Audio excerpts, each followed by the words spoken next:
TV 예능 프로그램에 자주 등장하는 벌칙 게임 가운데 까나리 액젓 마시기 이런 거 있죠. 보신 적 있으시죠? 아메리카노가 있고 까나리카노가 있다고 합니다. 겉으로 봐서는 구분이 돼요, 안 돼요? 안 돼요. 색깔이 너무 똑같아요. 그런데 언제 우리가 이걸 구분할 수 있습니까? 마시면, 맛을 보면 그 표정만 봐도 우리가 표정 한번 보여주세요. 알 수 있죠. 지금 뭘 마신 거예요? 까나리카노를 마셨죠. 하나님의 은혜도 그런 것 같습니다. 글로 보아서 알아지는 것이 아니고 귀로 들어서 알아지는 것이 아니고, 하나님의 은혜를 우리가 언제 제대로 깨달을 수 있습니까? 맛을 볼 때, 하나님의 은혜를 깊이 맛볼 때, 야, 하나님이 나를 정말 사랑하시는구나, 하나님께서 정말 나와 함께 하시는구나 느낄 수 있습니다. 지금까지 혹시라도 하나님의 은혜를 글로만 알았거나 귀로만 들었거나 지식적으로만 깨달았던 분이 혹시 계시다면, 오늘 이 예배를 통하여 우리가 하나님의 은혜의 맛을 보는 시간이 되기를 간절히 소망합니다. 한번 인사하시죠. 맛보지 않으면 모릅니다. 제가 이걸 어떻게 깨달았냐면요, 이번 주 지난주에 TV를 보는데 편스토랑이라는 이 프로그램에서 배우 류수영 씨가 출연을 했어요. 음식을 굉장히 잘하더라고요. 집에서 이 아내도 배우인데요, 자기가 이제 밥도 하고 살림을 하는 거예요. 그래서 이날 프로그램에서는 감자탕 끓이는 법을 가르쳐 주는 거예요. 저는 감자탕을 집에서도 해 먹을 수 있는 것을 처음 알았습니다.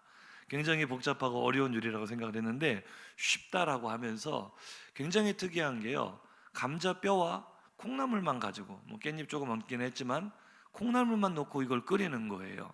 그런데 제가 이것을 만들어서 먹는 모습을 보니까 어찌나 그렇게 맛있어 보이던지, 저는 참 겁이 없고 용감한 남편이죠. 옆에 있는 아내에게 여보, 나도 저거 해줘 라고 말을 했습니다. 그러자 우리 천사같이 착한 아내는 저를 구박하거나 타박하지 않고 정말로 다음날 감자뼈를 사와서 똑같이 해줬어요. 콩나물을 얹어서 똑같이 해주면서 이제 같이 식사를 하는 거죠. 먹으면서 아내가 저에게 묻습니다. 여보, 맛이 어때요? 자, 우리 남자들 어떻게 해야 된다 그랬어요? 우리는 대답을 잘해야 밥을 얻어먹고 살 수 있습니다. 너무너무 맛있습니다. 끝내줍니다 라고 제가 극찬을 했지만, 이 자리를 빌려 잠시 진실을 밝히자면 사실 그 정도는 아니었어요. 맛이 있기는 있는데 뭔가 기대했던 맛은 아닌, 그래서 다시 한번 깨닫습니다. 역시 감자탕은 묵은지로 끓여야 진리구나 라는 사실을 깨달으면서, 이게 눈으로 봐서는 정말 모르는 거구나. 눈으로 볼 때는 야, 어찌 그렇게 먹음직스럽고 맛있어 보이는지, 저도 모르게 아내에게 해줘라고 할 만큼 너무 그렇게 맛있어 보였는데, 막상 먹어봐야 이 맛이 짠지 담백한지 이 맛을 알 수가 있는 것처럼요, 하나님의 은혜가 그렇다는 거예요. 하나님의 은혜를 우리가 맛보지 않았다면, 몸으로 피부로 경험하지 않았다면 제대로 알 수가 없죠. 그래서 오늘 본문은 우리에게 하나님의 은혜를 맛을 봐야 된다라고 이렇게 말씀을 하고 있습니다. 34장 8절 상반절입니다. 시작. 너희는 여호와의 선하심을 맛보아 알지어다. 아멘. 다윗이 맛본 하나님, 그 맛을 우리에게 가르쳐 주기를 원하는 거죠. 다윗이 맛본 하나님의 선하심은 과연 어떤 것이었을까? 어떤 맛이었을까? 다윗은 과연 어떠한 상황 속에서 오늘 이 시편을 쓴 것일까? 오늘 본문인 시편 34편 성경책을 한번 보세요. 시편에는 그 표제들이 있거든요. 아마 파란 글씨나 이 34편 위쪽으로 글씨가 써 있을 거예요. 한번 읽어볼까요? 34편의 표제입니다. 시작. 다윗이 아비멜렉 앞에서 미친 채 하다가 쫓겨나서 지은 시. 표제가 좀 심상치 않습니다. 하나님의 맛을 봐야 되는데 좀 쓴맛을 본 게 아닌가 싶을 정도로 아비멜렉에게 쫓겨났답니다. 이 상황을 우리가 좀 더 자세히 알기 위해서는 사무엘상 본문을 봐야 되는데요, 사무엘상 21장 10절입니다. 시작. 그날에 다윗이 사울을 두려워하여 일어나 도망하여 가드 왕 아기스에게로 가니. 아멘. 관찰력이 좋으신 분들은 뭔가 이상한 점 발견했을 거예요. 조금 전에 표제를 읽을 때는 누구였는데? 아비멜렉에게서 쫓겨났다 그랬는데 지금 다윗이 찾아간 사람은 누굽니까? 아기스. 하나의 궁금증이 될 수가 있겠죠. 왜 아기스, 아비멜렉 이름이 다를까? 그런데 이건 다른 게 아니고요. 아기스는 그 사람의 이름이고 아비멜렉이라는 것은 마치 저 이집트의 왕들을 다 성경이 바로라고 부르잖아요. 이게 영어로 파라오거든요. 파라오. 이집트의 왕들을 파라오라고 부르는 것처럼 이 블레셋을 다스리는 왕들의 이름은 아비멜렉이었어요. 자기 이름은 따로 있고, 이 아비멜렉이라는 용어는 창세기 좀 더 위까지 아브람 때까지 거슬러 올라갑니다. 창세기 20장 1절에서 2절입니다. 시작. 아브라함이 거기서 네게브 땅으로 옮겨가 가데스와 술 사이 그랄에 거류하며 그의 아내 사라를 자기 누이라 하였으므로 그랄 왕 아비멜렉이 사람을 보내어 사라를 데려갔더니. 아멘. 지도 한번 보여주세요. 그랄 왕이라고 나오죠. 저 지금 보라색으로 경계선이 지어진 부분이 블레셋 땅인데 그랄이 지금 그 안쪽에 행정 수도 역할을 했던 도시가 바로 그랄입니다. 그렇기 때문에 그랄 왕, 블레셋 왕 다 같은 의미로 아비멜렉이라고 이렇게 하죠. 이삭 때도 마찬가지입니다. 26장 1절입니다. 창세기 시작. 아브라함 때에 첫 흉년이 들었더니 그 땅에 또 흉년이 들매 이삭이 그랄로 가서 블레셋 왕 아비멜렉에게 이르렀더니. 아멘. 똑같죠. 그랄, 블레셋 다 같은 말이에요. 그리고 그 땅을 다스리는 왕들은 전부 다 아비멜렉이라고 한다. 이것이 다윗 시대까지도 이어져서 블레셋 지역을 관할하는 왕이 아비멜렉이라는 호칭을 가지고 있었어요. 그 사람의 본래 이름은 아기스고요. 같은 사람이다 생각하시면 되겠고, 문제는 이 아비멜렉이, 이 아기스가 블레셋의 왕인데 그 중에서도 블레셋은 특별히 대표적인 5 성읍이 있습니다. 뭐 에글론이라든지 아나돗이라든지 아스글론, 가드, 가사 이런 5 성읍이 있는데 그 중에서도 하필이면 이 가드 지역을 다스리는 왕 아비멜렉에게 다윗이 찾아간 거예요. 왜 다윗은 그곳으로 갔을까? 사무엘상 21장 10절 한번 보시죠. 시작. 그날에 다윗이 사울을 두려워하여 일어나 도망하여 가드 왕 아기스에게로 가니. 다윗은 지금 사울에게 살해 위협을 받고 있습니다. 사울이 시기와 질투에 사로잡혔어요. 악령에게 사로잡혀서 자신의 사위로 삼았던 다윗을 죽이려고 합니다. 틈만 나면 죽이려고 하고 이제는 다윗을 옹호하는 자기 아들 요나단까지 죽이려고 하는 바람에 요나단이 어떻게든 다윗을 살리려고 언약을 맺고 다윗을 지금 빠져나갈 수 있도록 길을 열어준 거예요. 다윗은 지금 따르는 군사도 없고 홀몸입니다. 무기도 없어요. 맨몸으로 혼비백산하여서 걸음아 나 살려라 도망을 가고 있어요. 지도를 보면 좀 더 이해가 편한데요. 지도를 보시면 예루살렘에서 어떻게든 사울의 손아귀를 벗어나야 되겠다, 이 국경을 넘어가야 되겠다라고 생각했을 때 국경을 넘었을 때 제일 먼저 나오는 성읍이 바로 가드입니다. 그러니 표면적으로 보면 다윗이 가드로 도망간 것은 충분히 이해가 되는 상황인데 하필이면 이 가드가 다윗과는 지독한 악연으로 엮여진 그런 곳이었어요. 왜냐하면 다윗이 이 역사의 무대의 중심으로 등장하게 된 결정적인 사건이 무엇이었죠? 누구와 싸웠어요? 지금도 예수 안 믿는 사람들도 알고 있는 다윗과 골리앗. 이 골리앗이 블레셋의 용사였는데 바로 가드 사람이었습니다. 사무엘상 17장 4절입니다. 시작. 블레셋 사람들의 진영에서 싸움을 도두는 자가 왔는데 그의 이름은 골리앗이요 가드 사람이라. 그의 키는 6규빗 1뼘이요. 아멘. 골리앗이 어디 사람이에요? 한번 인사하시죠. 하필이면 우리에게 참 하필이면 이런 기가 막힐 일들이 벌어질 때가 있다는 거예요. 다윗은 지금 어떻게든 사울의 손아귀에서 벗어나야 되겠다는 생각밖에 없는 거예요. 그대로 있다가는 죽은 목숨이기 때문에 어떻게든 살아야 되겠다, 나름대로의 계산이 있어서 내가 국경을 넘어가면 그래도 싸움에 능한 다윗이기 때문에 어디에서든 나를 용병이라도 써주지 않겠는가. 블레셋 땅에 가더라도 뭐 나를 알아볼 사람이 뭐 얼마나 있겠는가. 당시에 무슨 TV가 있고 매체가 있는 건 아니니까요. 다윗의 명성은 들었을지라도 이 사람이 다윗인지 아닌지 알 일은 없잖아요. 그런데 이전에 또 일어났던 사건이 뭐냐면, 다윗이 제일 먼저 요나단에게 도움을 받아 몸을 피했던 곳이 제사장에게로 갑니다. 제사장 아히멜렉에게로 가는데, 거기에서 제사장들만 먹을 수 있는 그 진설병 떡을 얻어먹고, 다윗이 지금 어느 정도로 심각한 상황이었냐면은 먹지도 못하고 가진 돈도 없고 아무것도 없는 상황 속에서 그냥 하나님 찾아간 거예요. 하나님 계시는 성전, 그 제사장 있는 곳에 가면 어떻게든 내 목숨 부지해 줄까 싶어서 가서 겨우 그 제사장만 먹을 수 있는 거, 먹으면 안 되는데 제사장이 너 성결하냐, 3일 동안 여자를 가까이 하지 않고 뭐 그런 대화 속에 그걸 얻어먹고 겨우 허기를 면하고는, 이제 다윗이 정신을 차려보니 여기도 내가 머물 곳이 아니에요. 사울이 여기까지 쫓아올 수 있기 때문에 여기 어디 무기가 없습니까? 물어봐요, 제사장에게. 그러니까 다윗은 지금 무기, 변변한 무기 하나도 챙기지 못하고 지금 급히 도망쳐 나온 상황이라는 걸 우리가 알 수가 있죠. 그래서 이 제사장이 마침 여기에 네가 죽였던 그 골리앗의 칼이 있다. 그래서 다윗이 뭘 받아와요? 그 골리앗의 칼을 받아가지고 어디로요? 골리앗의 고향인 가드로 가니, 사람들이 다윗은 못 알아봐도 뭐는 알아볼 거 아닙니까? 자기들 고향 출신 유명한 용사인 골리앗의 그 명검을 알아보고는 이게 이제 큰일이 난 거죠. 다윗은 여우를 피하려다가 호랑이를 만난 꼴이 돼버렸어요. 자기 발로 호랑이 굴에 들어가 버린 그런 상황이 돼버렸어요. 사람들이 알아보기 시작합니다. 사무엘상 21장 11절입니다. 시작.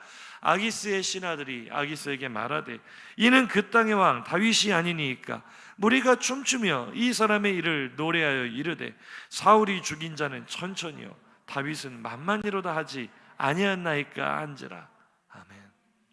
다윗은 지금 아기스에게 가서 나 좀 용병으로 써주십시오라고 자신의 신분을 속이고 용병 생활이라도 하려고 갔더니 사람들이 알아보는 거, 이 사람 다윗이다. 이 사람 들고 있는 칼을 봐라. 저 골리앗 죽이고 얻은 칼 아니냐. 이 사람 죽여야 된다. 우리의 원수 나라인 이 블레셋의 입장에서 우리의 원수 나라인 저 이스라엘의 왕 사울보다 더 무서운 사람이 바로 이 다윗이다. 사울이 1000명을 죽였다면 다윗은 10,000명을 죽이는 용사다. 이 사람 살려두면 안 된다. 이런 여론이 막 형성이 되는 거예요. 얼마나 기가 막힌 상황입니까? 다윗의 인생에 사울을 피하려다가 자기의 원수의 속을 속으로 들어가 버린 다윗, 절체절명의 위기를 맞았습니다. 사랑하는 성도님들, 우리 인생에도 이런 순간이 얼마나 많습니까? 수많은 위기 속에서, 파도처럼 몰려오는 고난 속에서 나름대로 살아보겠다고 우리가 발버둥 칠 때 많지 않습니까? 나름대로 지혜를 다 짜내고 나름대로 여러 가지 생각과 계획을 세워서 이렇게 한번 해보자, 해결책을 만들어 보지만 문제가 해결되기는커녕 점점 더 깊은 수렁으로 빠져 들어가만 갈 때 있지 않으십니까? 그때 우리는 맥이 탁 풀려버리죠. 밥맛도 있어요, 없어요? 밥맛도 없어요. 한마디로 살 맛이 사라져버립니다. 이 세상을 살아갈 맛을 잃어버리는 거죠. 다윗도 그렇습니다. 이런 기가 막힌 우연도, 이런 우연이 있을 수가 있습니까? 이런 기가 막힌 절체절명의 위기 속에서 다윗이 맥이 풀려버렸어요. 아주 맛이 가버렸습니다. 이게 제 이야기가 아니라 성경의 표현이에요. 사무엘상 21장 12절 13절입니다. 시작. 다윗이 이 말을 그의 마음에 두고 가드왕 아기스를 심히 두려워하여 그들 앞에서 그의 행동을 변하여 미친 체하고 대문짝에 그적거리며 침을 수염에 흘리매. 아멘. 아마 이 해의 나무주연상은 다윗이 받았어야 됩니다. 순간적으로 연기를 하는데 미친 사람 연기를 얼마나 리얼하게 하는지, 그 용사였던 다윗이 침을 질질 흘리면서 대문에 그적거리면서 미친 척을 하는데, 성경은 이것을 보고 이 본문 띄워놔 보세요. 맛이 가버렸다라고 표현을 해요. 그게 바로 그의 행동을 변하여라는 이 번역된 이 구절이요, 히브리어 원문을 보니까 행동이 변했대라고 쓸 때 그 쓴 단어, 히브리어 단어가 타암이라는 단어입니다. 타암. 이 단어가 무슨 뜻인지 아세요? 오늘 본문에서 똑같은 단어가 나와요. 여호와의 선하심을 맛보아 알지어다 할 때 그 맛이라는 단어가 바로 타암이에요. 근데 그 단어를 똑같이 써서 다윗이 행동을 변했다, 다윗이 맛이 변해버렸다. 원래 그런 사람이었는데 맛이 완전히 가버렸다. 인생의 살 맛을 잃어버린 사람들의 모습 아닙니까? 너무나 큰 고통과 너무나 큰 두려움 속에 밥맛도 없어져 버리고 세상을 살아갈 맛을 잃어버린 인생의 쓴맛을 제대로 경험하고 있는 우리들의 모습 아닙니까? 한번 인사하시죠. 인생의 맛은 너무 씁니다. 저는 아메리카노를 마셔도, 까나리카노 말고 아메리카노요, 마셔도 저는 항상 시럽을 2번 혹은 3번을 넣어서, 3스푼을 넣어서 먹습니다. 그게 커피 맛 아닌가요? 네, 이렇게 청년들이 저를 목사님 정말 촌스러워서 누가 아메리카노에 시럽을 넣어 드세요 이렇게 말하는데 저는 그게 맛있어요. 근데 사람들이 그 쓴 커피를, 심지어 에스프레소는 원액이잖아요. 그걸 즐기는 분들이 계시더라고요. 그래서 누가 물어봤답니다. 아니 그 쓴 커피가 뭐가 그렇게 맛있냐고. 그러자 그분이 말하기를, 네가 아직 어려서 잘 몰라서 그래. 인생의 맛은 이보다 더 쓰단다. 인생의 맛이 얼마나 쓴지 너무나 힘이 들 때가 많죠. 아주 맛을 잃어버리고 맛이 가버린 것 같은 인생을 살 때가 있습니다. 그런데 하나님은요, 오늘 본문에서 이 다윗이 맛이 가버린 그 똑같은 탐이라는 단어를 써가면서 네가 잃어버린 인생의 맛을 내가 되찾아 주겠다 말씀해 주십니다. 본문 8절 읽습니다. 시작. 너희는 여호와의 선하심을 맛보아 알지어다. 그에게 피하는 자는 복이 있도다. 아멘. 여호와의 선하심을 맛보라는 거예요. 인생의 쓰디쓴 맛만 맛보면서 고전을 금치 못하고 있는 우리에게, 고전을 면치 못하고 있는 우리에게 하나님이 주시는 은혜의 맛을 보라는 사랑의 초청인 줄로 믿으시기 바랍니다. 마치 모세가 그 60만이 넘는 이 이스라엘 민족을 이끌고 출애굽했을 때 얼마나 목이 마르겠어요. 그 사막 땅에서. 그래서 마라라는 지역에 물이 있어서 물을 마시려고 하니 쓴물이라 마실 수가 없어요. 그때 하나님께서 모세를 명하여 나뭇가지 하나를 이 마라의 쓴 물에 던지게 했더니 쓴 물이 단물로 변하여 그들의 그 목마른 갈증을 해소해 주신 것처럼, 하나님은 오늘 인생의 쓰디쓴 맛의 고전을 면치 못하며 쓴맛을 보고 있는 우리들의 인생을 단맛으로 바꾸어 주시는 분인 줄로 믿으시기 바랍니다. 한번 인사하시죠. 하나님은 쓴맛 인생을 단맛 인생으로 바꿔주십니다. 오늘 이 말씀을 통하여 우리를 살맛 나는 인생으로 바꿔주실 줄로 믿으시기 바랍니다. 한번 인사하시죠. 은혜의 맛을 보면 됩니다. 도대체 다윗은 이 절체절명의 상황, 자신의 자존심이 완전히 무너져버린 것 같은 이 상황에서 무슨 맛을 봤길래 이 시편을 썼을까? 다윗이 맛본 하나님의 선하심은 무엇이었습니까? 오늘 본문 4절 5절입니다. 시작. 내가 여호와께 간구하매 내게 응답하시고 내 모든 두려움에서 나를 건지셨도다. 그들이 주를 앙망하고 광채를 내었으니 그들의 얼굴은 부끄럽지 아니하리로다. 아멘. 다윗의 상황은 그랬잖아요. 너무나도 두려워서 죽음이 턱 밑까지 다가와서 미친 척이라도 하지 않고는 살 수 없는, 숨조차 쉴 수 없는 그 위기의 상황. 우리도 그렇잖아요. 정신이 나가버릴 것 같은 고통을 만날 때가 있잖아요. 미쳐버릴 것 같은 그런 상황을 만날 때가 있잖아요. 그런 위기의 순간에 하나님은 이 본문 말씀 그대로예요. 나의 작은 신음에도 응답하시는 분인 줄로 믿으시기 바랍니다. 내 힘으로 나를 건져낼 수 없는 위기의 순간에 하나님의 능력의 손으로 나를 건져내시는 분인 줄로 믿으시기 바랍니다. 그리고 지금 다윗이 얼마나 비참하고 수치스럽겠어요. 그 이스라엘의 용사인 다윗이, 왕이 될 것이라고 기름 부음을 받은 그 다윗이 미친 사람처럼 연기하며 그 수치스러운 모습을 보이는 자신이 얼마나 부끄러웠겠어요. 자존심이 완전히 뭉개져 버린 것 같은 우리들도 그런 상황이 얼마나 많습니까? 그런데 하나님은 그를 부끄럽게 하지 않으신답니다. 완전히 재기가 불가능할 정도로 이 사람 완전 미친 사람 취급 당해서 쫓겨나거든요. 목숨은 건졌지만 제기가 불가능할 정도로 무너진 그의 자존심을 하나님은 다시 이렇게 세워주시는 분이에요. 가장 낮아진 다윗을 가장 영광스러운 자리까지 높여주신 분인 줄로 믿으시기 바랍니다. 제가 본문을 묵상하면서 제가 뭐 인생을 그렇게 오래 산 것도 아니지만 제 예전에 일어났던 대학 시절 이야기가 생각이 났어요. 그때 일들이 기억이 났습니다. 제가 굳이 말하지 않으면 사람들이 잘 모르는 저의 어두운 과거입니다. 제가 한두 번 말씀 중에는 했던 간증이 있던 것 같긴 한데요, 누구든지 사람들이 저를 보면은 다 명문대 출신으로 그렇게 알더라고요. 아니신가요? 굉장히 목사님은 공부도 잘했고 좋은 대학 나와서 이렇게 엘리트 코스를 밟았을 것이다라고 예상하시는 분들이 많은데 사실은 그렇지 않습니다. 그런 기대를 받기는 했었죠. 한때는 수제 소리를 들으면서 대한민국에 못 갈 대학이 없을 것처럼 그런 기대를 한 몸에 받기도 했지만, 저는 청소년기에 참 아픔이 많았습니다. 굉장히 방황하면서 학교 생활도 제대로 하지 못했고 큰 이루 다 말할 수 없는 고통 가운데 제 인생을 굉장히 많이 허비하면서 망가뜨렸어요. 그 결과 대학을 못 갔습니다. 수능은 그래도 하나님께서 주신 머리가 있어서 지혜가 있어서 어느 정도 친 것 같은데 저 때에도 그 내신이 굉장히 중요했거든요. 국립대학은 한 30%, 사립대학이 한 40%, 국립대학이 한 30% 이랬던 것 같아요.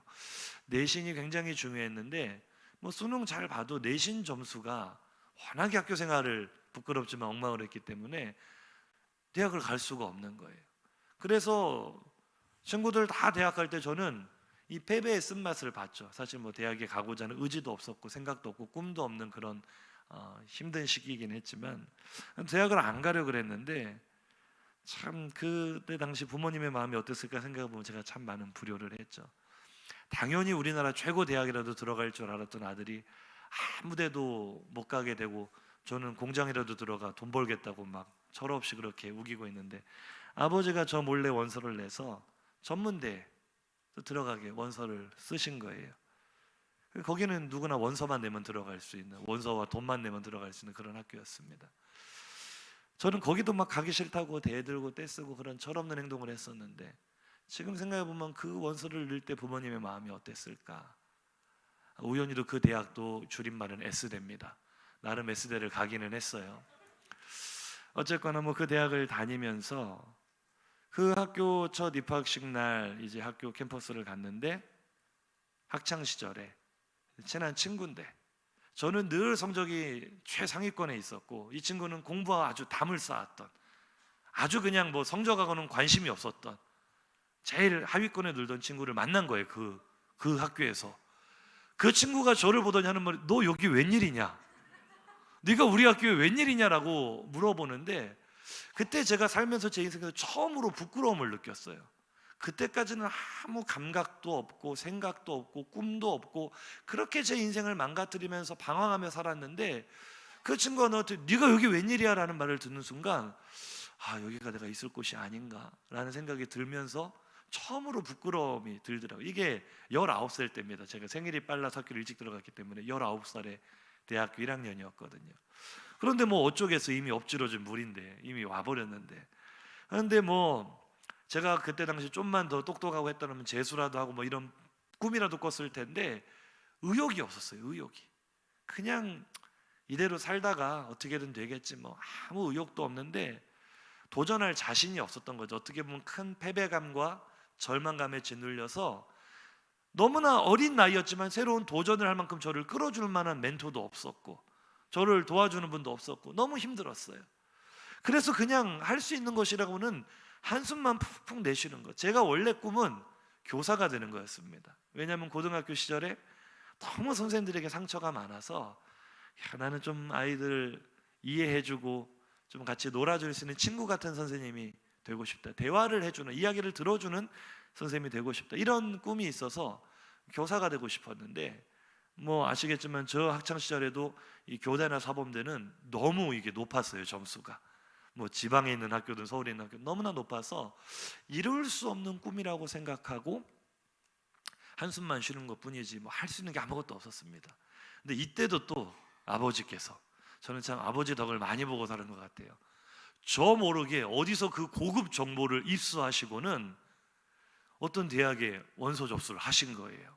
아니, 수능도 안 보고 재수도 안 했는데 그 학교가 무슨 생각이었는지 그 해에 입시 요강에 재수생들을 위한 전형이 하나가 나왔는데, 재수생들은 지금 수능을 2번 이상 본 사람들이잖아요. 자기가 원하는 성적표를 제출하라는 거예요. 작년에 본 점수든 올해 본 점수든 더 나은 점수를 제출을 해라. 근데 저는 내신 점수는 좀 했지만 그래도 하나님께서 또 머리는 좋게 해주셔가지고 수능은 나름 잘 봤었거든요. 그래서 그 작년에 본 수능, 올해는 수능 보지도 않았는데 작년에 본 수능을 가지고서 또 혹시나 해가지고 원서를 2군데나 접수를 했어요. 같은 학교에, 한 군데는 국어교육과에, 한 군데는 영어교육과에. 사범대학 중에서도 굉장히 점수가 높은 학과들이잖아요. 뭐 그게 설마 될까 했는데 한 번에 2군데가 다 합격을 해버린 거예요. 놀라지도 않으시고 기뻐하지도 않으시고 너는 그랬는가 보다. 아니, 이게 기적이었어요. 기적. 제가 한 거 아무것도 없습니다. 저는요, 꿈도 꿀 수 없었고 이미 패배감과 절망감에 사로잡혀 있어서 이대로 2년 졸업하고 나면 나는 뭐를 해야 되나, 어디 취직을 해야 되는가, 아니면 어디 편입을 해야 되는가 이러고 있을 때 하나님께서는 저를 그 가운데서 건져내셔서 꿈꿀 수 없었던 자리에 높여주신 줄로 믿습니다. 제가 맛본 하나님의 선하심이었어요. 나는 내 인생을 완전히 손해봤다고 생각했는데, 완전히 경쟁에서 뒤처졌다고 생각했는데 하나님께서는 생각할 수 없는 방법으로 나의 작은 신음에 응답하시고 그 꿈을 이루어주시려 건져주시고 부끄럽지 않도록 높여주신 줄로 믿으시기 바랍니다. 그때 그 학교가 참 신기했어요. 공부 잘하는 친구들 몇 명이 저 같은 케이스로 왔거든요. 그 중에 한 친구가 저 총신대학교 신학대학원 들어갈 때 전체 수석으로 들어간 친구입니다. 별로 안 놀라시는데 총신대학교 신학대학원 수석은 해마다 서울대 아니면 카이스트 이런 분들이 차지하는 자리예요. 거의 만점을 맞으시는 분들, 서울대에서 나온 영어 탭스도 거의 만점, 성경도 만점, 철학도 만점, 이런 분들이 수석을 하는데 그 학교에 있었던 제 친구, 거기서 만난 친구가 수석으로 들어갔다니까요. 그러니 참 신기하잖아요. 근데 그 친구들이 그 당시에 저를 얼마나 부러워했는지 몰라요. 자기들도 맞아놓은 수능 점수가 있으니 자기들도 이 사실을 알았으면 똑같이 원서 접수했으면 자기들도 합격했을 텐데 자기들은 그걸 몰라가지고 못 갔다 아쉬워하면서 그때 저를 그렇게 부러워했는데 저는 제가 뭐 한 거 있습니까? 저는 철저하게 무능하고 연약하고 아무것도 할 수 없는 절망 가운데 허우적거리던 인생, 하나님께서 건져주신 줄로 믿습니다. 사랑하는 성도님들, 제가 부끄럽지 않게 지난 이야기를 하는 이유는 우리는 어떻습니까? 우리 성도님들은 지금 여기까지 오시면서 위기의 순간이 없으셨나요? 절체절명의 어려움과 환난에 둘러싸인 순간이 없으셨나요? 우리가 어떻게 지금 여기까지 왔습니까? 하나님께서 그때마다 우리의 신음에 응답하시고 우리를 건져내시고 우리를 부끄럽지 않도록 인도해 주신 줄로, 높이 올려주신 줄로 믿으시기 바랍니다. 저는요, 경쟁에서 뒤처졌다고 생각했어요. 많이 늦었다고 생각했어요. 그런데 하나님께서 저를 얼마나 빠르게 높여주십니까? 대학을 졸업할 때는 교직 이 임용고시를 봐야 되나 이 고민하는 가운데 제 길을 완벽하게 지도해 주셨어요. 주의 길을 가지 않으면 뭘 해도 망할 것 같다는 생각을 심어주시더라고요. 하나님께서 제 마음을 그렇게 바꾸시더니 그 당시 총신대학교 신학대학원 시험도 정말 쉽지 않았습니다. 경쟁률도 굉장히 어마어마했고 지금하고 달랐어요. 고시촌이 있고 그 스터디 모임이 전국적으로 있을 정도로 굉장히 어려운 시험, 하나님께서 그것도 통과하게 하시고 신학대학원 가게 하시면서 사역지도 열어주시고 또 어디 서울로 사역지 안 열어주신다고 징징거리고 울고 있는 저에게 가장 좋은 길 열어주셔서 제 스승이자 멘토이신 백동조 목사님 만나서 저를 만들어주시고 누구보다 빠르게 담임 목회 시작할 수 있도록 길을 열어주셔서 우리 성도님들을 만나서 이렇게 행복하게 목회할 수 있는 여기까지, 가장 밑바닥에 떨어져 있던 사람, 가장 소망 없이 버려졌던 것 같던 사람을 여기까지 인도하신 하나님의 은혜의 맛이요, 우리 성도님들도 각자 모양은 다르지만 이미 경험하신 줄로 믿습니다.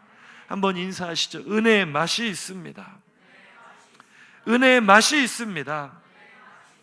열왕기하 6장 15절 한번 보세요. 이 시편 오늘 보면 6절 7절부터 한번 먼저 읽겠습니다. 6절 7절 시작. 이 곤고한 자가 부르짖음에 여호와께서 들으시고 그의 모든 환난에서 구원하셨도다. 여호와의 천사가 주를 경외하는 자를 둘러 진치고 그들을 건지시는 듯. 아멘. 이게 바로 우리가 누려야 될 은혜의 맛인 줄로 믿습니다. 나는 공고한 자예요. 할 수 있는 게 아무것도 없어요. 부르짖는 것밖에는, 울고 있는 것밖에는 할 수 있는 것이 없는데, 이 곤고한 자가 부르짖을 때 여호와께서 들으시고 모든 환난에서 나를 건져내셨다, 나를 구원하셨다.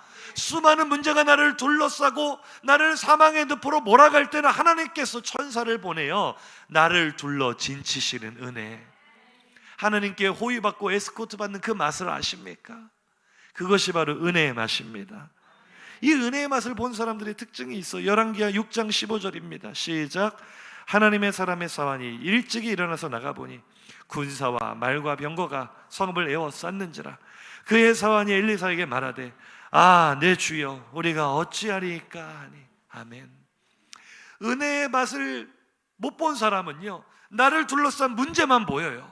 한 가지 해결하면 여기서 문제가 또 터지고, 이거 막으면 여기서 문제가 또 터지고, 나를 둘러싼 문제만 보면 어찌해야 됩니까? 어떻게 살아야 됩니까? 인생의 살맛을 잃어버리고 쓴맛을 느끼고 있는데, 은혜의 맛을 깨달은 하나님의 사람의 반응은 어떻습니까? 아람 군대가 하룻밤 사이에 엘리사와 그의 시종이 있는 그 성을 둘러싸 버렸어요. 뺑뺑 둘러 진쳐버리니 얼마나 혼비백산하겠습니까? 아침에 눈 뜨자마자 이 사환이 기절초풍할 노릇인 거예요. 그런데 하나님의 사람 엘리사는 얼마나 의연합니까? 그가 뭐라고 말하나 들어보시죠. 16절 17절 시작. 대답하되 두려워하지 말라.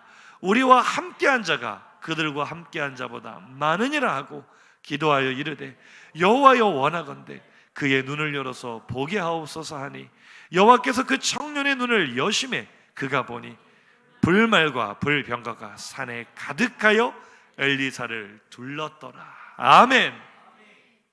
하나님께서 천사들을 보내 둘러 진치는 이 은혜가 오늘 우리 성도님들의 삶에도 계속 이루어짐을 믿으시기 바랍니다.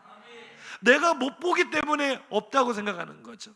내가 이 사환처럼 못 보기 때문에 문제에만 둘러싸여 있는 것 같고 내가 어찌할까요? 라고 부르짖는 거죠. 아까도 말씀드렸지만 우리가 여기까지 어떻게 왔습니까? 하나님께서 내 눈에는 보지 못해도 불말과 불병거로 나를 둘러 진치고 계시기 때문에, 물이 일어나고 산이 요동하고 나를 파도가 덮치려 가는 그 위험 가운데 하나님께서 나를 뺑 둘러 진치고 보호하시기 때문에 우리가 오늘 여기까지 온 줄로 믿습니다. 한번 인사하시죠. 은혜의 맛 아시잖아요. 한 번 더 인사하시죠. 아시지 않습니까? 지금 나를 둘러싼 그 어떤 문제보다 더 크신 하나님이 나를 둘러싸고 보호하심을 믿기 때문에, 이미 맛보아 알기 때문에, 다윗은 사망으로 둘러싸여서 미친 척을 할 수밖에 없는 상황 속에서도 이렇게 고백하는 거예요. 34장 1절. 저는 이 고백이 참 미스테리했거든요. 상황과 대입해보니. 근데 이제는 이해가 되는 거예요. 한번 읽어보시죠. 시작. 내가 여호와를 항상 송축하며 내 입술로 항상 주를 찬양하리이다. 아멘. 성경 우리에게 말하죠. 항상 기뻐하라. 우리는 묻고 싶습니다. 어떻게 항상 기뻐할 수 있어요? 인생의 슬픔과 고통과 아픔이 얼마나 많은데 어떻게 항상 기뻐할 수 있어요? 그런데 성경은 동일하게 말하죠. 항상 여호와를 송축합니다. 항상 주님을 찬양합니다. 항상 주님을 기뻐합니다. 왜요? 나 지금까지 경험하면서 많이 겪어왔기 때문에요. 아픔이 많았고 고통이 많았고 고난과 환난이 많았지만 그때마다 나를 둘러 진치며 보호하시고 나를 건져내시고 나를 높여주신 하나님 은혜의 맛을 보았거든요. 여호와의 선하심을 맛보아 알지어다. 하나님의 그 은혜를 맛본 사람은요, 내 눈앞에 고난이 닥쳤다고 해서 실망하거나 낙심하지 않습니다. 내 눈앞에 위기가 닥쳤다고 해서 절망하거나 포기하지 않습니다. 맛을 보았기 때문에 하나님, 나는 이 상황 속에서도 기뻐하겠습니다. 바울처럼 감옥에 갇혀서도 기뻐하겠습니다. 내 상황이 아주 좋지 못하지만 하나님을 찬양하겠습니다. 다윗의 고백이 오늘 우리의 고백이 되기를 주님의 이름으로 축복합니다. 선하신 하나님이 베풀어 주신 이 은혜의 맛을 보지 못하는 사람들이 있습니다. 돈의 맛은 봤어요. 권력의 맛은 봤습니다. 쾌락의 맛은 봤어요. 세상의 맛은 많이 보고 살아가는데 은혜의 맛은 보지 못했어요. 이런 사람들을 성경이 뭐라고 표현합니까? 시편 34편 10절입니다. 시작. 젊은 사자는 궁핍하여 줄일지라도 여호와를 찾는 자는 모든 좋은 것에 부족함이 없으리로다. 아멘. 돈의 맛, 권력의 맛, 쾌락의 맛, 세상의 맛을 보고 사는 사람들을 젊은 사자라고 성경은 표현합니다. 얼마나 겉보기에 멋있어요. 얼마나 강합니까? 스스로 앞길을 책임질 수 있을 만한 충분한 능력이 있다고 보여집니다. 그런데 성경은 말하기를 젊은 사자는 궁핍하여 줄일 것이다. 세상의 맛만 보며 그 맛을 따라가는 자들은 늘 공허함에 시달립니다. 어느 정도 돈을 벌었으면 이쯤 되면 만족한다는 사람 보신 적 있습니까? 돈의 맛은 봐도 끝이 없어요. 끝없이 굶주립니다. 끝없이 불행한 인생을 살아가게 됩니다. 그런데요, 우리는 젊은 사자에 비하면 세상의 맛 누리지 못하는 사람들이거든요. 우리는 연약해요. 무능해요. 양 같아요. 그런데 그런 우리는 모든 좋은 것에 부족함이 없게 하시겠답니다. 시편 23편 1절이죠. 여호와는 나의 목자시니 내게 부족함이 없으리로다. 아멘. 사자가 되고 싶으십니까? 우리는 세상에서 사자가 되고 싶어서 발버둥 칠 때가 너무나 많아요. 나도 돈의 맛 좀 더 보고 싶다고, 나도 권력의 맛 좀 더 보고 싶다고 스스로 먹을 것을 찾아 눈을 번뜩이며 그것을 움켜쥐려고 하는 젊은 사자가 되기를 소망할 때가 많은데요, 거기에 인생의 진짜 맛이 있지 않습니다. 쓰디쓴 맛만 보게 될 것입니다. 우리는 어린 양입니다. 우리는 아무것도 알 수 없는 연약한 양이지만 우리에게는 목자 되시는 주님이 계십니다. 그가 나를 푸른 초장으로 인도하시고요, 쉴 만한 물가로 인도하시기 때문에 우리는 아무것도 부족함이 없습니다. 이것이 바로 역설적이지만 은혜의 맛인 줄로 믿습니다. 한번 인사해 보실까요? 세상의 맛으로 사시겠습니까? 은혜의 맛으로 사시겠습니까? 반대쪽을 향해 인사하시죠. 세상의 쓴맛을 보시겠습니까? 은혜의 단맛을 보시겠습니까? 저는 오늘부터 우리 성도님들이 하나님의 은혜의 단맛을 맛보아 하시기를 주님의 이름으로 축복합니다. 성경은요, 우리들에게 결코 예수 잘 믿으면 고난을 받지 않을 것이다 그렇게 말하지 않습니다. 19절 한번 읽어보시죠. 시작. 의인은 고난이 많으나 여호와께서 그의 모든 고난에서 건지시는도다. 아멘. 이게 바로 은혜의 맛이에요. 우리는 자꾸 세상의 맛에 길들여져 있어서 고난이 없어야 맛이라고 생각해요. 환난이 다가오지 않아야 맛이라고 생각해요. 그런데 그 세상의 맛은 우리를 속입니다. 보세요. 고난이 없이 왕이 됐던 사울, 그의 마지막이 어떻습니까? 얼마나 비참해요. 세상의 단맛만 보고 살았으니 그의 인생이 정말 승승장구하고 아름답게 마무리될 것 같지만 왕의 자리까지 올라가서도 가장 비참한 죽음을 맞이하게 된 사울. 또 한 사람 있죠. 솔로몬 어떻습니까? 인생의 쓴맛을 모르는 사람이었죠. 어려서부터 왕이 됐습니다. 온갖 좋은 것을 다 누리고 살았습니다. 근데 솔로몬의 마지막이 어땠죠? 그 하나님께 사랑받았던 그 사람이 우상을 섬기고 우상 종교를 이스라엘에 들여오는 장본인이 돼요. 사실 나라가 갈라진 것은 르호보암이 어리석어서가 아니라 솔로몬의 죄 때문이잖아요. 얼마나 비참한 마무리입니까? 그런데도 우리는 자꾸만 세상의 맛을 따라가려고 해요. 고난이 없기를 바라요. 성경 우리에게 진리를 가르쳐 줍니다. 의인에게는 고난이 많을 것이다. 우리가 세상의 맛을 거부하기 때문에 우리는 돈의 맛, 쾌락의 맛, 이런 정욕의 맛, 이런 권력의 맛, 세상의 맛은 보지 않겠습니다. 우리가 거절하고 그것들을 포기하면 그만큼 우리는 손해를 봐야 돼요. 그만큼 우리는 대가를 지불해야 돼요. 그러니 우리에게는 고난이 많을 수밖에 없지만 하나님 방금 말씀 한번 띄워보세요. 뭐라고 약속하십니까? 고난이 많겠지만 내가 그 고난에서 너를 건져주겠다라고 약속하십니다. 이것이 바로 은혜의 맛인 줄로 믿으시기 바랍니다. 지금 고난을 당하고 계십니까? 지금 삶의 어려운 풍파를 맞고 계십니까? 옆에 계신 분을 이렇게 격려하겠습니다. 즐깁시다. 즐기십시오. 왜요? 이제부터 하나님의 은혜와 선하심을 맛볼 차례이기 때문입니다. 내게 고난이 다가왔다면, 내게 어려움이 다가왔다면 이제는 나를 건져주시는 맛을 볼 차례입니다. 왜 그 맛을 보기 전에 포기하십니까? 왜 하나님께서 내게 그 은혜의 맛을 보여주기를 원하시는데 왜 절망하고 낙심하십니까? 오늘 어려움 가운데 있는 성도님들, 은혜의 맛 보시기를 주님의 이름으로 축복합니다. 경제적인 어려움이 있겠죠. 육체의 연약함, 질병 때문에 고통받는 성도들이 있습니다. 사람과의 관계 때문에 어려움 겪고 있는 분들이 있죠. 한 번 더 인사하시죠. 이제는 맛을 볼 차례입니다. 은혜의 맛을 볼 차례입니다. 그 맛을 꼭 경험하시기를 주님의 이름으로 축복합니다. 누가 이 은혜의 맛을 볼 수 있습니까? 13절 14절 있습니다. 시작. 네 혀를 악에서 금하며 내 입술을 거짓말에서 금할지어다. 악을 버리고 선을 행하며 화평을 찾아 따를지어다. 아멘. 다윗은요 오늘 우리에게 명쾌하게 그냥 무책임하게 은혜의 맛을 볼지어다 하고 끝나지 않습니다. 누가 은혜의 맛을 볼 수 있는지를 정확히 가르쳐 줍니다. 하나님을 경외하는 사람이 그 은혜의 맛을 볼 수 있다고요. 그러면서 내가 그 하나님 경외하는 법을 가르쳐 주겠다라고 이야기를 합니다. 그 내용이 바로 우리가 좀 전에 읽었던 이 말씀입니다. 13절 14절. 어떤 사람이 하나님을 경외하는 사람입니까? 악에서 혀를 금하고 거짓말에서 입술을 금하는 사람. 거짓이 주는 맛이 있습니다. 죄악이 주는 달콤한 맛이 있어요. 우리가 세상을 살면서요 그 맛에 마음을 빼앗기면 안 돼요. 내가 부당한 이득을 취할 때 주는 그 짜릿한 맛이 있어요. 그런데 그것은요 하나님을 경외하는 것이 아닙니다. 하나님을 경외하는 사람은요, 한번 따라 하실까요? 세상의 맛을, 죄악의 맛을 거부하는 사람입니다. 이해가 되시면 아멘 하시기 바랍니다.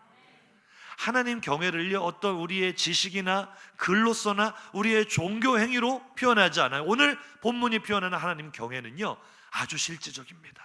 아주 우리 삶과 맞닿아 있습니다. 누가 은혜의 맛을 볼 것이냐? 하나님을 경외하는 사람인데, 누가 하나님을 경외하는 사람이냐? 세상의 맛을 거부하는 사람이다. 거짓의 맛을 거부하는 사람이다. 죄악의 맛을 거부하는 사람이다. 손해를 볼지라도 선을 행하고 화평의 도구로 쓰임받는 사람. 사랑하는 성도님들, 그렇게 하나님을 경외하며 사시기를 주님의 이름으로 축복합니다. 많은 사람들이 젊은 서자처럼 세상의 죄악의 맛을 찾아 헤매고 있지만 그들은 굶주리게 되어도 거짓의 맛, 죄악의 맛을 포기하는 우리에게는 부족함이 없을 줄로 믿습니다. 우리는 내가 만들어가는 성공의 맛을 보고 사는 사람들이 아니라 하나님이 만들어 가시는 은혜의 맛을 보고 사는 사람들이 되기를 간절히 소망합니다. 한번 인사하시죠. 이 맛에 삽니다. 이 맛에 삽니다. 은혜의 맛으로 사시기를 주님의 이름으로 축복합니다. 말씀을 줄여 마치려고 합니다. 우리가 이 은혜의 맛을 꼭 봐야 되는 한 가지 이유가 더 있습니다. 오늘 본문 2절 보고 마칩니다. 시작. 내 영혼이 여호와를 자랑하리니 곤고한 자들이 이를 듣고 기뻐하리로다. 아멘. 하나님은요 늘 나에게 복을 주시지만 거기서 멈추지 않으시고 나를 통하여 다른 사람이 복을 받게 하십니다.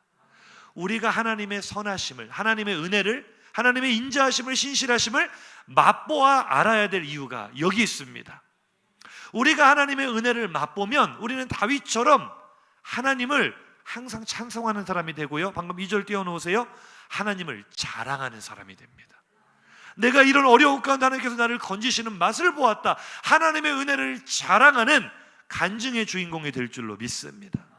그러면은 어떤 일이 벌어집니까? 지금 여전히 곤고한 자리에 있는 사람이 있어요. 지금 여전히 환난의 한복판에 있는 사람이 나의 그 하나님의 맛을 전하는 것을 통하여 그들이 세임을 얻습니다. 그들이 격려를 받습니다. 그들이 위로를 받습니다. 그리고 그들의 쓴맛 나는 인생도 살맛 나는 인생으로 바뀌게 됩니다. 세상의 쓴맛을 보았던 그 연약하고 곤고한 사람들이 하나님의 은혜의 단맛을 보게 될 줄로 믿으시기 바랍니다. 우리가 기대하고 사모하고 소망하는 다니엘 기도회가 일주일 앞으로 다가왔습니다. 어떠한 마음으로 우리가 준비해야 될까요? 오늘 이 말씀입니다. 하나님, 나는 하나님의 선하심을 맛보아 알기를 원합니다. 이번 다니엘 기도회가 하나님의 선하심을 맛보는 은혜의 축제가 되게 하여 주시고, 나도 하나님을 자랑하는 간증의 주인공이 되어서 하나님의 은혜의 맛을 전하는 사람이 되어서 울고 있는 많은 사람들 이렇게 세워주는 사람 되게 하여 주옵소서. 오늘 우리 장로님 기도하신 제목처럼요, 우리가 연약한 사람들, 병든 사람들, 힘든 사람들 위로하는 화평의 도구 되게 하여 주시옵소서. 이렇게 기도하는 한 주가 되기를 주님의 이름으로 축복합니다. 우리 듣는 말씀 생각하시면서 결단의 찬양 올려드리겠습니다. 좀 생소한 찬양이지만 이 찬양은요 바로 오늘 이 본문 시편 34편을 모티브로 만들어진 찬양입니다. 하나님만이 나를 아십니다. 하나님만이 나를 건지십니다. 하나님 나에게 은혜의 맛을 보여주시니 나는 어떤 상황에서도 주님을 찬양하고 자랑하는 일을 멈추지 않겠습니다. 우리 가사를 깊이 생각하시면서 함께 입을 열어 주님을 찬양하기 원합니다.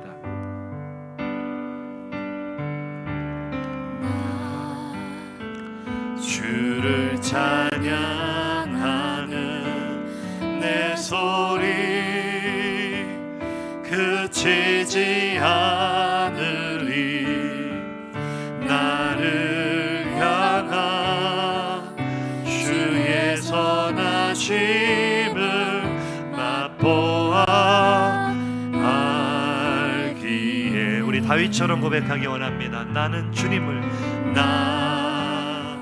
주를 사랑하는 내 마음 변하지 않으리. 왜 그렇죠? 나를 향한 주의 크신 사랑 맛보아 알기에. 우리 그 은혜를 찬양합니다. 주님만이 나를 아시네. 하나님만이 날 위로하시네. 그의 눈은 나를 향하시고 그의 귀는 내게 기울이시네.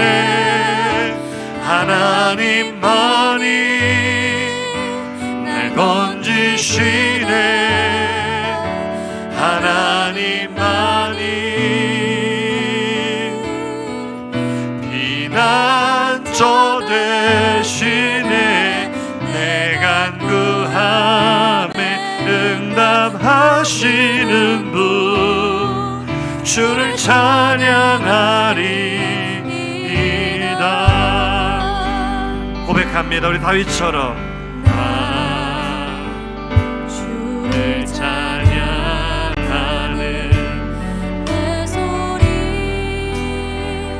그치지 않으리. 나를 향한 주의 선한 우리 맛보아 알기 원합니다. 하나님께서 내게 행하신 일들을 찬양합니다. 우리 2절 찬양하죠. 나 주를 예배하는, 나 주를 예배하는 내 의지 멈추지 않겠습니다. 어떤 상황 속에서도. 왜냐하면 나는 나를 향한 주의 크신 사랑 맛보아 하나님만이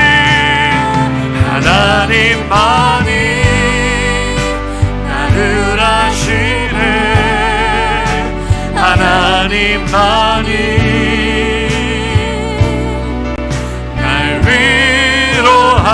위로하시네. 그의 눈은 나를 향하시고 그의 귀는 내게 기울이시고. 하나님만이 고백합니다. 하나님만이 날 건지시네.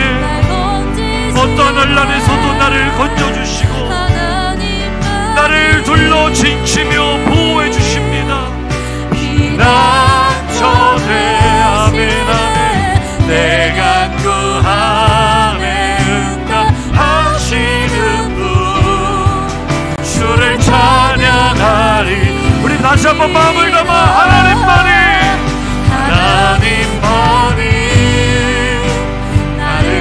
하나님이 나를 아시고 나의 고난을 아시고 날 위로하십니다. 할렐루야.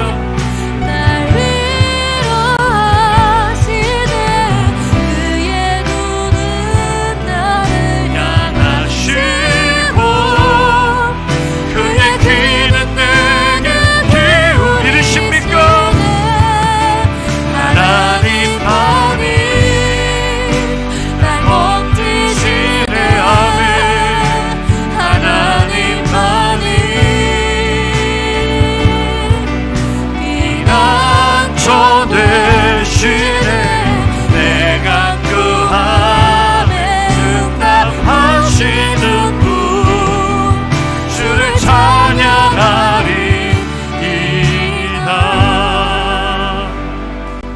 할렐루야. 사랑하는 성도님들, 우리 두 주먹을 불끈 쥐고 결단하며 통성으로 기도하기 원합니다. 성경은 우리에게 말씀하십니다. 하나님의 선하심을 맛보아 알지어다. 하나님의 은혜를 맛보셨습니까? 어쩌면 이미 맛보았지만 외면하며 살진 않았습니까? 하나님을 내 지식 속에 가두고 있진 않았습니까? 내 생각 속에 가두고 있진 않았습니까? 혹은 젊은 사자처럼 세상의 맛을 쫓아 헤매고 있진 않았습니까? 우리가 진정으로 맛보아야 될 것은 돈의 맛도 아니고 쾌락의 맛도 아니고 오직 하나님께서 오늘 나에게 부어주시는 은혜의 맛인 줄로 믿습니다. 오늘 이 시간 기도하실 때 우리의 지나온 걸음을 되돌아보며 감사기도 올렸으면 좋겠습니다. 하나님께서 오늘 나를 여기까지 어떻게 인도하셨는지, 내 삶에 일어났던 수많은 풍파 가운데, 고난 가운데, 어려움 가운데 지금까지 나를 지키시고 인도해 오신 하나님, 지금도 여전히 나는 풍랑 한가운데 있지만 지금도 나는 여전히 울 수밖에 없고 나는 미친 척 할 수밖에 없고 나는 인생의 쓴맛을 느끼고 있는 외로움과 괴로움의 한복판에 있지만 하나님, 오늘 내가 하나님의 선하심을 맛보아 알기를 원합니다. 내게 고난이 많을지라도 나를 고난에서 건지시는 하나님의 은혜의 맛을 보게 하여 주시옵소서. 그리고 그 은혜의 맛을 전하는, 하나님을 자랑하는 간증의 주인공이 되게 하여 주시옵소서. 나를 통하여 많은 사람들이 위로받고 격려받고 하나님의 나라가 이루어질 수 있도록 우리가 하나님의 은혜를 맛보아 알기를 원한다는 간절한 소망으로 주여 한번 부르짖고 기도합니다. 주여, 아버지 하나님 기도합니다. 오늘 내게 주신 말씀을 붙들고 절체절명의 위기에서 하나님을 붙들었던 다윗처럼 미친 척하며 춤을 흘리며 그적거리며 너무나 비참하고 너무나 초라하게 무너져버린 상황 속에서도 하나님의 선하심을 맛보아 알지어다. 하나님의 선하심을 맛보아 알지어다. 나를 어떻게 인도하셨는지, 나를 어떻게 여기까지 이끌어오셨는지, 인생의 굴곡마다, 삶의 위기마다, 위기의 순간순간마다 나를 붙드시고 나를 건지시고 나를 다시 높여주시고 인도해오신 하나님의 은혜의 맛을 주님 이제 내가 맛보아 알기 원합니다.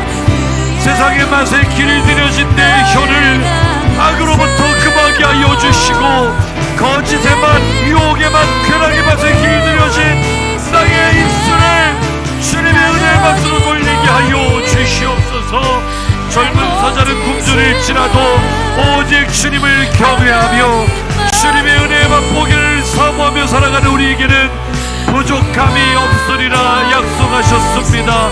아버지 하나님, 오늘도 여전히 우리는 고난 가운데 있지만, 여전히 우리의 삶이 무너지는 한복판에 있지만, 오늘 은혜의 맛을 맛보아 알기 원하는 성도들에게 응답하여 주시옵소서. 주여, 여호와의 선하심을 맛보아 알지어다. 맛보아 알지어다.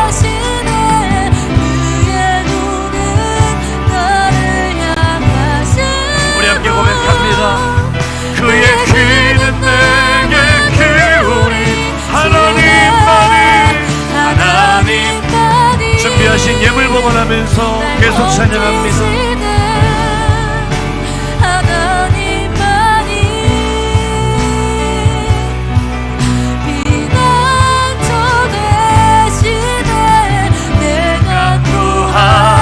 응답하시는 하나님, 하나님만이 나의 주인 되시며 내가 그 은혜의 맛을 보알기 원합니다. 하나님만이 나를 아십니다. 내가 얼마나 고통스러운지 하나님이 아십니다. 하나님만이 날 위로하십니다. 위로하시네. 그의 눈은 나를 향하시고 그의 귀는 내게 기울이 할렐루야. 하나님만이 날 건지시네. 아멘. 하나님만이 피난처 되시네.